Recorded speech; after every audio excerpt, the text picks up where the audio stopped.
Hi, everybody. Thank you for being here. I am Pavitra, or you can call me Pavi, and today we will be looking at a new assessment approach. I have just moved here from a smaller institution, and right now I have a bigger classroom with 40 students with limited space and technology. I do understand how challenging it is to implement change, but there's nothing that we can't do as teachers. Well, let's go to the age old question. Just like all of Shakespeare's hero, we are also facing a very important task, which is to assess or not to assess. Today, we will be reflecting more on how to assess. Well, we know as teachers there are two different types of assessment, formative and summative assessment. Today, we will be looking at formative assessment, which is assessment for learning and assessment as learning. Probably we'll be spending a little bit more time on assessment for learning. Now, the lesson that I'll be focusing on today comes from Act 2 of Macbeth, reflecting on the themes of guilt. This moment of play reveals Macbeth's guilt right after murdering King Duncan. And let's look at the learning objectives. Firstly, the students will be identifying key examples of guilt in Macbeth's speech and action. After that, they'll be comparing and contrasting Macbeth's guilt with Lady Macbeth's reactions. And finally, students will be evaluating how Shakespeare uses dramatic devices like language, imagery, tone to convey psychological tension. And this helps the students not only to understand the content, but also to explain to understand the techniques behind it. As you can see, the objective are based on SMART criteria where it's measurable.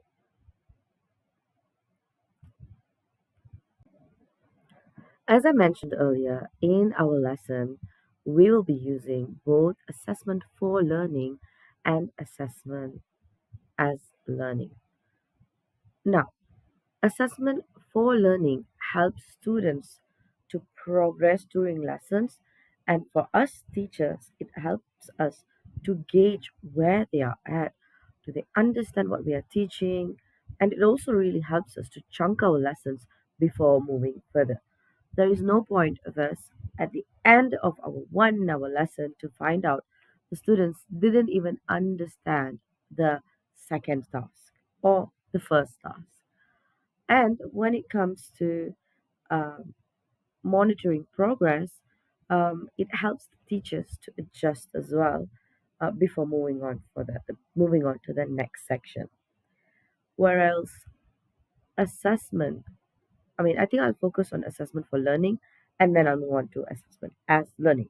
So, what are we going to do in our lesson? It's simple. Firstly, the students will be playing two truth and a lie. Now, this can be done in several ways. We can use worksheets, or teachers can just project the slides where the students raise their hands if it's true or a lie. They can also do this activity in pair work as well.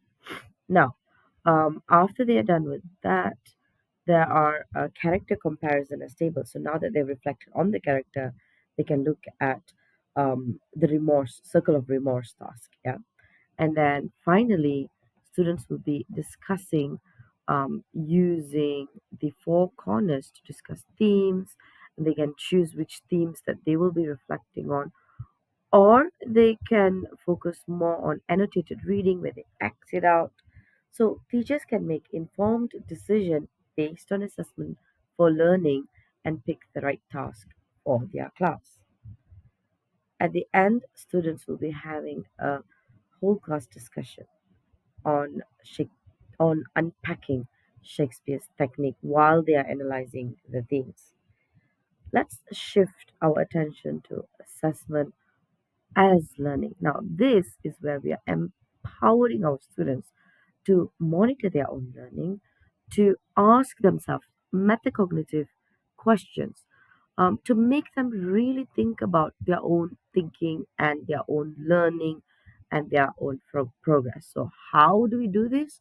We can do this very easily by reflecting on learning objectives and success criteria, giving them that direction at the very beginning of the lesson to tell them that this is what we'll be doing and this is what is expected of you as well, setting those expectations. And then later on, where we can share rubrics when it comes to checklist of the techniques used by Macbeth. Oh, I didn't find this. Oh, I found this. So this will help them to also correct any misunderstanding, or oh, I actually don't know anything about this. So for them to identify what they have learned and what they have not learned as well. Students can also do journals or guided reading. Now, I am aware all of these activities cannot be done in 1 hour. However, I'm sharing these activities options with everybody here so that you can pick and choose what is suitable for your class. KWL charts is knowledge. What do I want to learn more? And one questions that I have about this particular lesson. And rose, bud, and thorn is particularly effective if it's done at the end of an assessment where students learn about, oh, what have I done? What can I improve? What can I do better? A quote that is very, very famous and that always sticks with me is students either succeed or they reflect. So there are parts that where students don't understand. Us helping them to reflect will help them to understand their learning better. Now, um,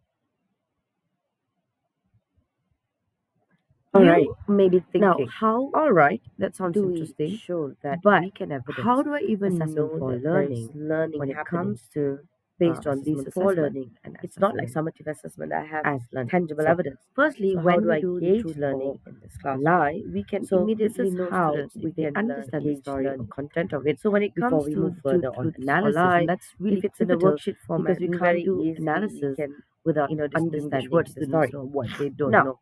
And if there are this is any also where gaps, teachers can that's where we address revisit and any help the students know misconception before we so move that further. students are not This will moving forward provide a with having the direct wrong idea reflection or wrong on their understanding understanding the of the characters. text as well. Moving on Now, to when all it comes think, to pair, think, pair, share share, tasks and and group also group tasks, tasks where they comparing combine Lady Macbeth contrast with or Macbeth, annotated reading they or the can four corners when it comes to differentiate the the character's themes.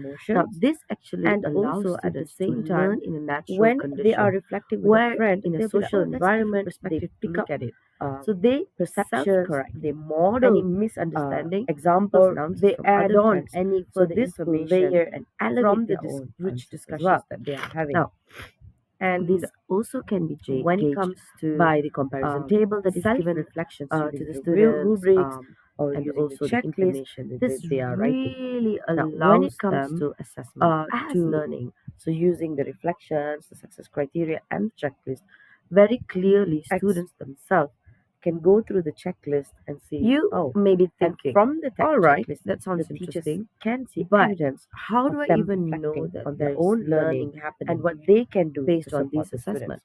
It's Now, not like I have a summative trick assessment when it I comes have to tangible executing. evidence. So So my my first gauge question learning in this classroom. generally is So reflecting on this is assessment for how we learning. can learn, So for gauge learning. example, I will So ask when them it comes on a to scale two of 1 truths or to lie, 10, if it's in a how worksheet well do you format, and very understand easily we can guilt and distinguish what act students to? know, what So they don't students know. will usually And give if me a there number. are any gaps, And that's where we revisit and help the once they're students done know with that, my before second moving on question would further. be, how can you make it to a This will 10? Now, there will be provide some a students who are direct already answering reflection 10 at the on their very beginning. understanding of So, the what I text will as do well. is for those Now, students, when it comes how to think can by you share and group elevate tasks, your writing even comparing further? Lady Macbeth So, with this Macbeth, gives them they an can opportunity differentiate the to character's really think about emotions their own and understanding also at and the same bridging time, their own gap. when they are So, teachers, reflecting we with a don't friend, they'll have be to like, oh, carry that's the a weight different of the perspective shoulders to look at anymore. it. We So just they let our students self to do it. correct. Effective assessment, my suggestion would be um, sorry, for two truths and a lie. It promotes ongoing reflection. It helps the students to fill in gap, and at the same time for teachers to see what needs to be adjusted before the final assessment. Um, Apart from that, when it comes to assessment as learning, I would recommend peer assessment. Of course, we need to teach students how to assess each other, how good practices or good answers look like, and this is where the rubrics come in place. The checklist comes in place for us to help students. Now, apart from that, um, it also helps collaboration and deeper analysis. So they get a different perspective that helps them to understand and grasp the concepts that they are learning together with their friends. Now, let's look at the benefits of these assessments. It's very clear that it is student centered. So, moving away from our traditional where students just listen to the teacher, it is based on them taking charge of their learning. And it is also very helpful when it comes to diverse learners. It increases the engagement and it gives the students immediate feedback. It's budget friendly. Let's face it, we are in a school where the budget is pretty tight. Most of the materials required can be created on Google Docs or on slides or printed worksheets. And what is important is this is sustainable over time. Then we can use it again and then again and again. And this is transferable to other subjects where we can create templates that are general, or within your own subject, you can use it again and again. We are really trying to approach 21st century skills, implement 21st century, instill 21st century skills learning within our students where they are thinking critically, they are collaborating, and metacognitive understanding. And finally, we are empowering our students to take accountability for their own learning. This helps them to adapt and understand not only for our subject but their overall holistic learning, like making them lifelong learners. In conclusion, I believe that assessment for learning and also assessment as learning um, is an approach that will boost our students' learning within the limitation that we have. And on top of that, it would make them independent, strong, analytical learners in English literature. Thank you so much for joining us today. And